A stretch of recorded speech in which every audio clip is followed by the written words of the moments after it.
Nietzsche's concept of the eternal return can be somewhat difficult to grasp. It isn't because of the complexity of the concept itself. Actually, the eternal return is a fairly straightforward idea. But there is a great deal of confusion surrounding just what kind of idea the eternal return is. Is it a thought experiment? A hypothesis in theoretical physics?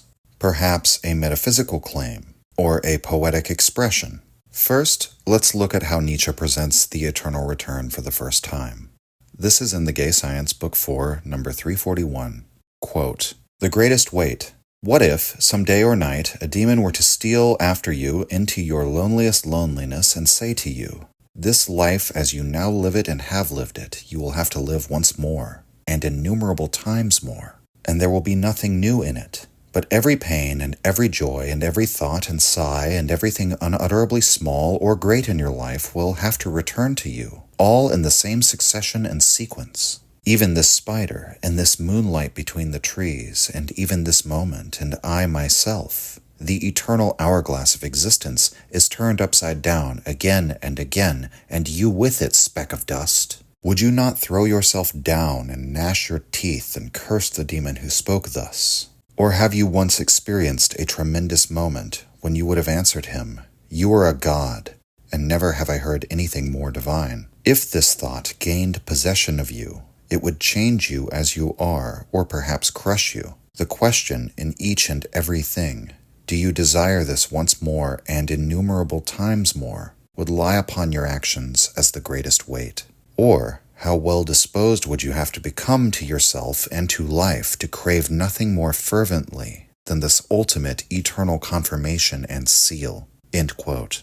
The prospect raised in this aphorism is that you shall repeat your life exactly as it is, down to the last detail, an ever-repeating loop. Were this the case, your life would be the self-contained totality of your existence, never really beginning or ending, simply repeating ad infinitum without your awareness. Whatever your fate in life, whatever the story of your life, would be an eternal existence. Therefore, if your life here on earth is heavenly, you could justifiably say that such a person is already living in heaven. Or conversely, if your life is a living hell, then it's eternal hell. Most importantly, Nietzsche asks you to consider what your answer would tell you about yourself. If you were to discover the truth about the eternal return, would you curse the one who told you of it or bless them? Is this an evangel, a gospel, the good news? Or is it a disangel, the bad news? Nietzsche considered his discovery of this thought to be one of his highest moments. He regarded the eternal return as the central idea of his magnum opus, Thus Spoke Zarathustra. He says in Ecce Homo that as he was walking near Lake Silvaplana in the Swiss Alps in 1881, the idea struck him, quote, 6,000 feet above man and time, end quote. Nietzsche elaborates on the idea in a handful of scenes in Zarathustra, but those passages are opaque, laden with strange imagery and allegory, which are all open to interpretation.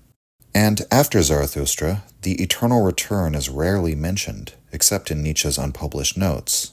Nietzsche nonetheless attributed great importance to the eternal return, calling it the most scientific of all theories, and the highest expression of the will to power. These statements would seem to suggest that Nietzsche intended the eternal return to be something far beyond a mere thought experiment.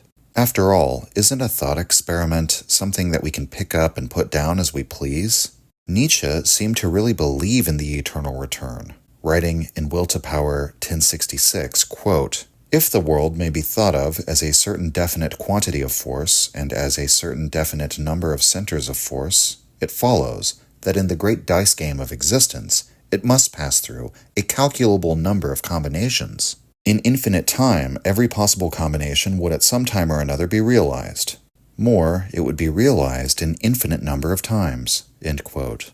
And yet, it's difficult to see why we should take the eternal return as a physical reality. Nietzsche wasn't a physicist after all, and it doesn't seem possible that we could ever design an experiment that could prove the truth of it, at least not according to any reasonable standard of evidence. George Simmel and others have also questioned Nietzsche's underlying reasoning, suggesting that, in fact, the universe could continue indefinitely without necessitating infinite repetitions. To put forward the gist of this objection as straightforwardly as possible, We would never run out of potential positions or arrangements of matter in the universe, even across an infinite time span, because the number of potential arrangements would also be infinite. And besides, even if some new iteration of you were to arise in a future iteration of our world, exactly the same in every way, it wouldn't be you, but a being which happened to be a copy of you. This copy wouldn't share the same subjective experience. For Nietzsche's claim to really work, we'd have to accept some sort of metaphysical or even mythological explanation as to how eternal return works. Something like the river of Lethe in Greek mythology, that souls drink of after dying, and then forget their previous lives. Given this, while the eternal return is easy enough to grasp as a concept, it's unclear how we should take the idea. It would seem to be a hypothesis that can never be proven, or an arbitrary metaphysical assertion. Do we therefore relegate it to the status of a what if, a thought experiment like the trolley problem, which might be useful for training our cognition but has no relation to the real world?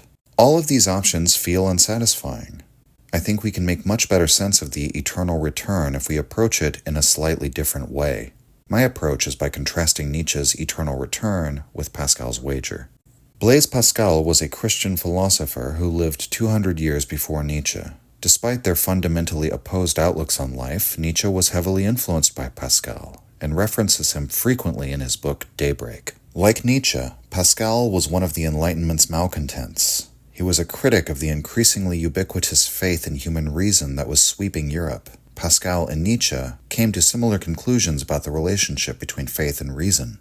In the classical age of the 17th and 18th centuries, there was a widespread belief that the Christian faith could be proven by reason, and that it would only be vindicated by the progress of the natural sciences.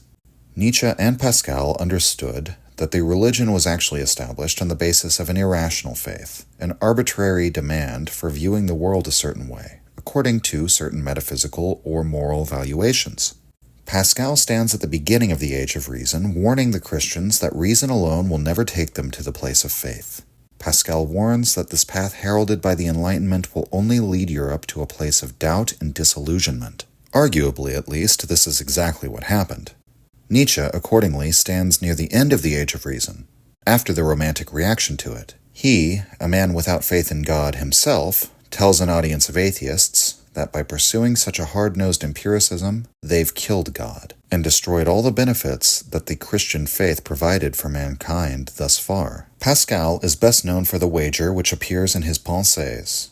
There, he argues that we're dealing with propositions that are necessarily beyond the grasp of our science, such as the existence of the immortal soul and its eternal fate after death. We find that, in the final analysis, reason cannot help us in deciding whether to believe in God or not.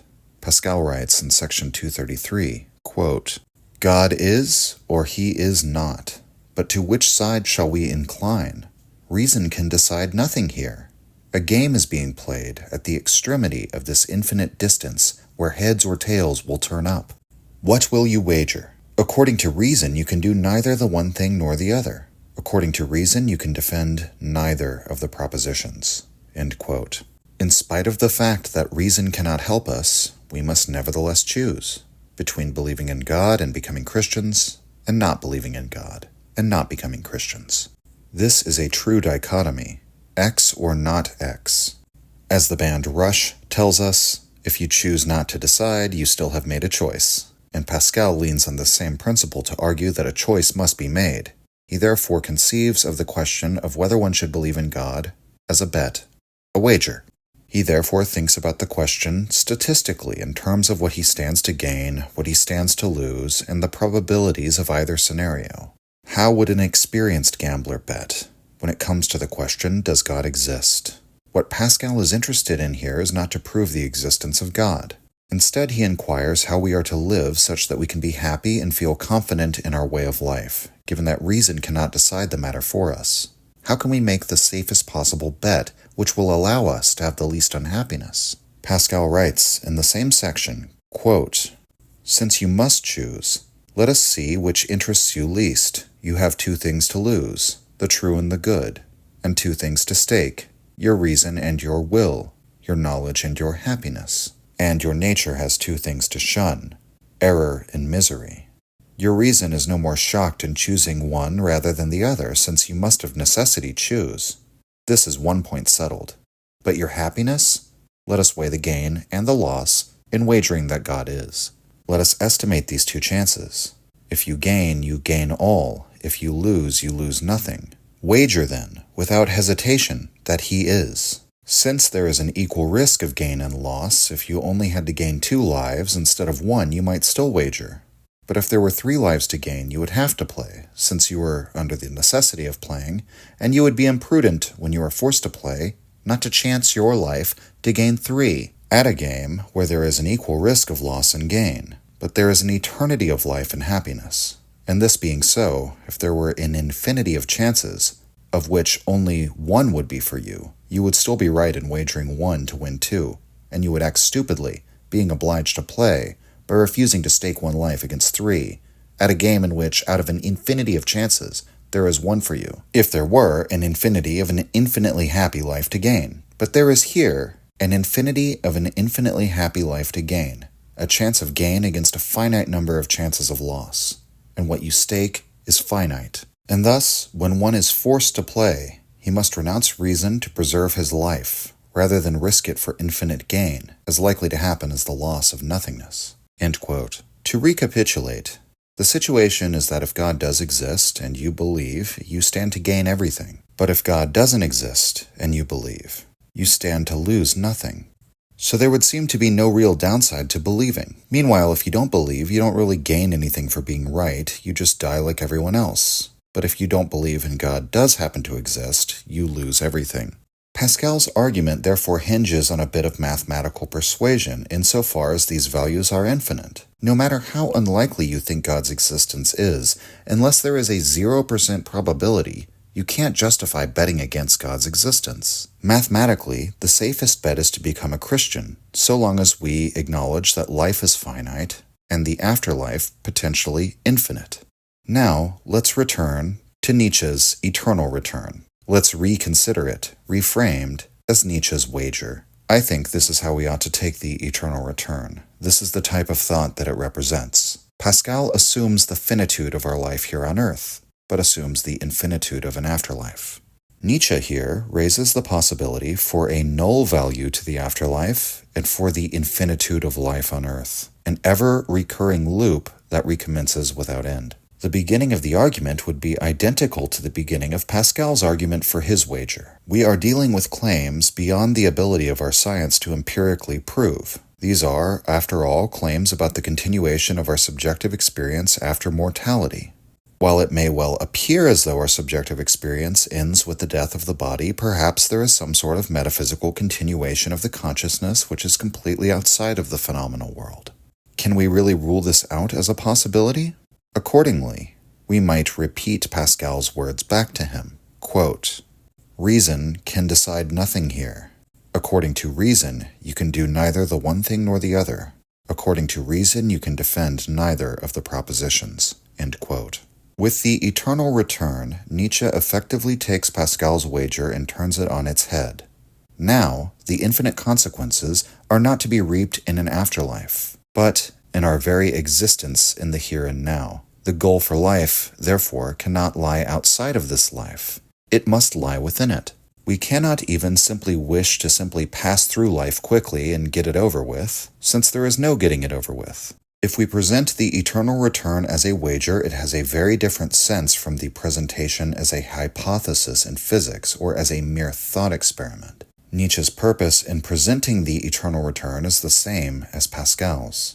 He's not trying to demonstrate that the eternal return must be true. He is trying to suggest a means of finding a joyous way of living, in spite of the fact that we cannot reason our way to absolute knowledge about the nature of the universe. But while Pascal is looking for the safest possible bet, Nietzsche's approach is also the inverse of this. Pascal's wager would perhaps appeal to the greatest number of human beings as the best way to hedge their bets. Nietzsche suggests, conversely, that there will actually be very few people who are up to the task of making the wager of the eternal return. It is, in fact, not the safe bet.